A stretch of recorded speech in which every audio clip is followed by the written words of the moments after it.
cho nó giờ thèn rồi nữa đi đặt cơ đi tao đi chuaพี่ปูตื้อมอจอยตีเขาละได้ตาchưa cơ tới sự chẳng chúa đâu xong lo kia rồi cho nó này xong rồi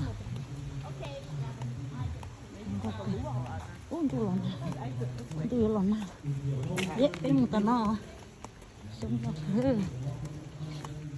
rồi một chế nữa phải go lo nè chờ kia đầu kia cái kia oh đi ra cái hồ nữa use cái mà cái đó nè chưa hả bác maybe macro must be like this thì để chúng ta đi hồ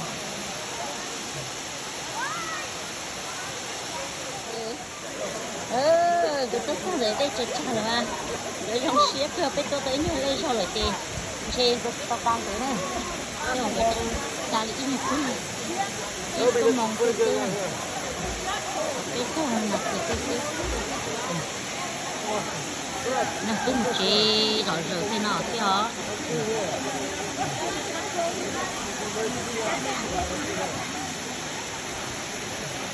cái chúng ta chút chút thế nào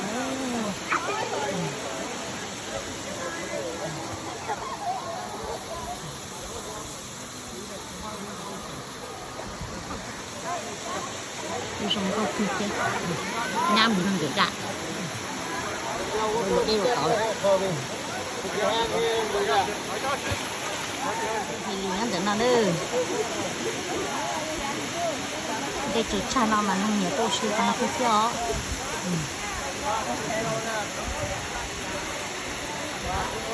từ đó kêu rồi lúc ban mà trong con này nữa một cái đây chuột cha mẹ là kia mua uống nó tấu giả lộ không say thì nó kỹ tính nó nàng còn là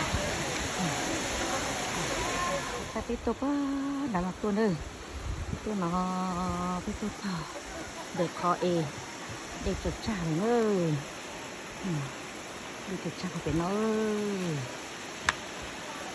không có cả một xin nữa đây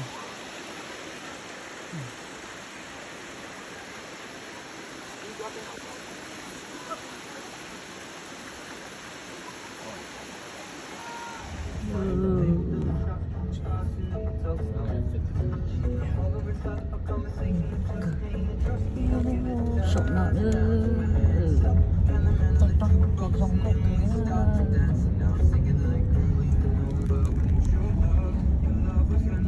có ô bị waterfall nữa cái một say đi chật chà nó say đi chật chà rồi chào đi tu rồng tu bao dây thì rồng nhìn nó sẽ nữa rồng nhìn nó tia bé rồng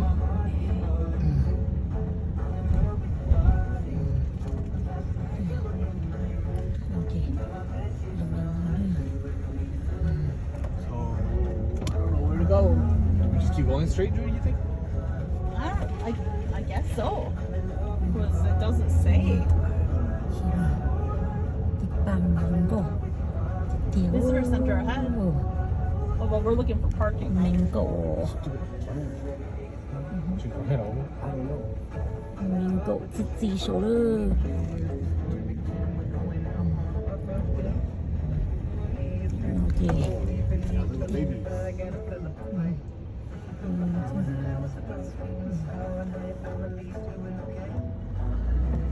cái tôi suy kê để nó lớn mua cho food truck nè nó không nó luôn lan nhà lan thái nè thì cái là stop bài cái là yếu không nó mà cái bây giờ như một say nụ công nữa thì nó như vậy Korean barbecue Korean thì lớn muốn tao tấu nhưng tôi không tỏ được bao giờ đã chỉ đâu cô đã tên ra rồi nữa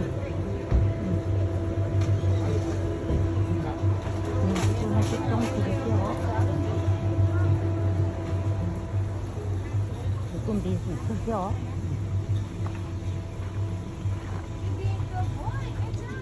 bé là nó food truck nữa mà nó nè She's like, thank you. bé mà ô chi kè lì kè bé là bỏ food truck được kè bé là sao bài bé nó food truck nữa She rants too much. I think that's cute.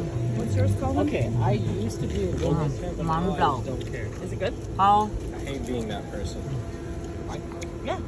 That person. Yeah. kèm cho nó I nhỏ can't. spicy shrimp She treats you nicely. green curry này ăn chưa Dumplings. Oh, guy. Dumpling. Done, yeah. Fried dumpling. cho nên đây nha Korean barbecue nữa các cái chỗ I have Thai tea boba so much I just expect it.